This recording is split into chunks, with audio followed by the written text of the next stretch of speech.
Hello everyone, welcome back. Okay, in one of the previous video, we covered collection, asset collection.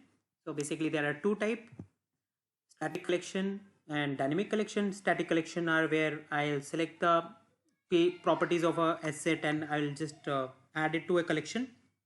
Dynamic collection is I'll search for a keyword, whatever I find it, I'll create a collection out of that keyword. So in case if there are more assets coming in future with the same keyword, it will automatically be added to your smart collection. So that is a smart collection.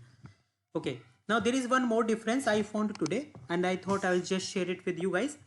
Now the difference is let's discuss it. Okay, so I have already created these two collection. The first one is a static collection and the second one is dynamic collection. Now if I open dynamic collection, which is this one, and maybe I'll just see first asset, I'll check the properties, and for each asset we have this metadata. I'm interested in this one, the reference, and it's showing there are no local reference to it, though it's added to my smart collection, but it's still showing zero reference. Let's go back, and this time I will go to the my static collection. I'll go to static collection and I'll just check the properties of one of the asset. Again reference, and this time we can see the static collection is showing as one of the reference. So that is the difference. So for this, if the asset is added to a smart collection, it won't show as a reference, but if it is added to a static collection, then it will show.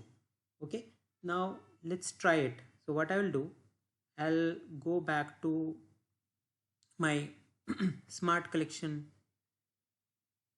and for this asset I'll just try to add it to so before I add it, I'll again show there are no references coming, and I'll add it to static collection, which is my this. I'll add it, and now if I see the references, it will show that it is added, it is part of one of the static collection. Now I actually missed how do we remove objects assets from a collection in my previous video, so let's cover that also. So just go to your collection, and for example I just added this asset to my static collection. I want to remove it, just select that and remove it. That's it. So that's it in this video. Thank you so much for watching. Stay tuned.